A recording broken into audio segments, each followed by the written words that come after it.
let's start talking about object-oriented programming. So let's suppose that we want to model something like an entity, like a person. A person typically has some properties like the name, the surname, the country of birth, and is able to do something using or knowing these properties. If we were to module the person as a bunch of functions, so for example we give an input the name and the surname and we make it saying his name, or giving an input the country, we make him saying the country of birth. Well, all these functionalities are not related to one another, so we need to input every time the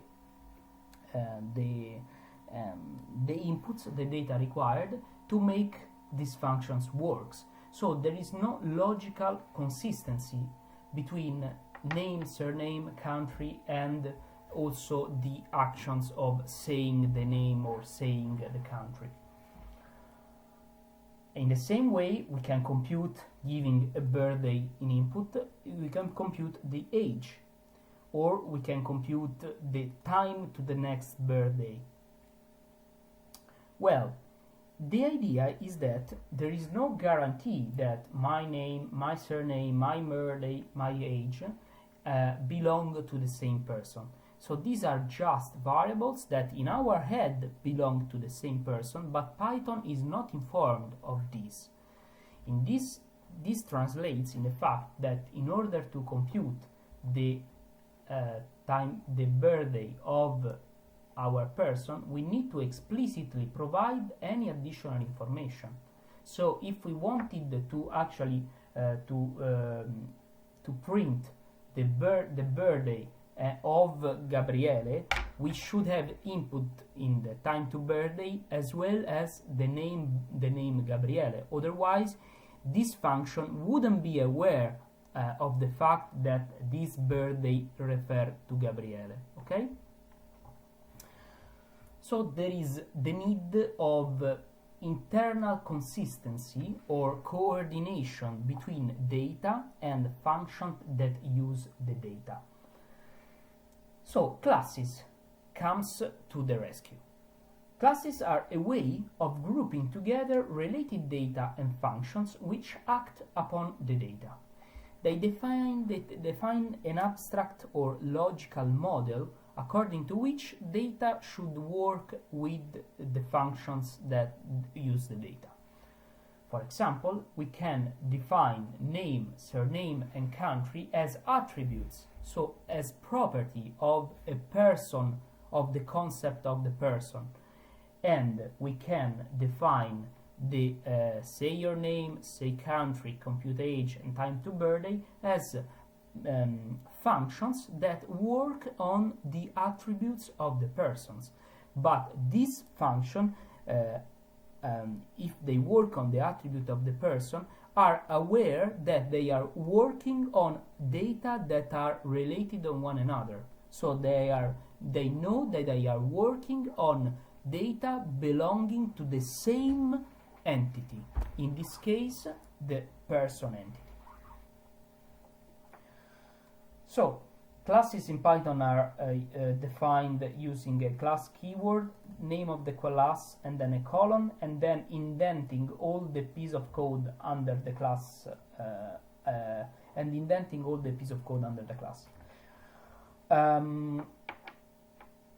Okay, so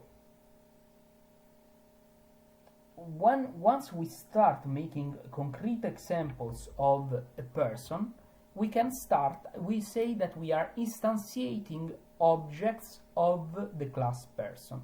For example, Bill Gates is a person, Mario Draghi is a person, I am a person, you are a person as well, but we all conform to the abstract concept of person. So,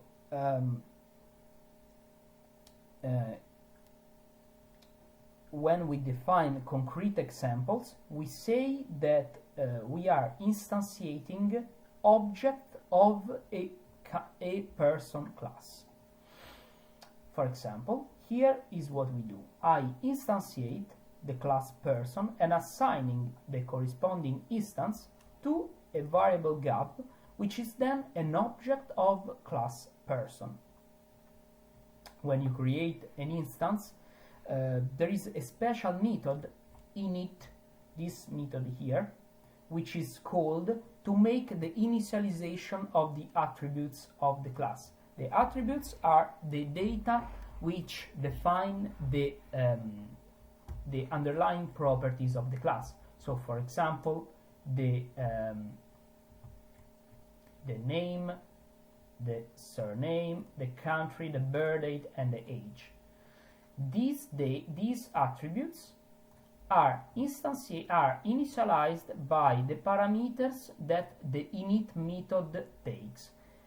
You don't call init method. This is the method that is called when you instantiate the class, and the syntax is simply name of the class, open brackets, parameter of the init method. So the init method is typically called the constructor or initialized of the class, because actually its role is to initialize the properties of the class. You have noticed the special keyword self. Self stands for this object itself, so like object gab itself. It is used as self.attribute or self.method, so in combination with the dot access operator, to specify that we are referring to a particular object's attribute or method respectively. It is the first parameter of a method definition, and it informs the Python interpreter that whenever that method will be called, the object itself will be passed to that method. When you call instead the method, you use the self as a suffix and then prepend the method name to self using the access operator. So self is not an input parameter that you provide explicitly. So let's have a look. So we have instantiated the gab, so our person class, and creating the gab object. The type of gab is person.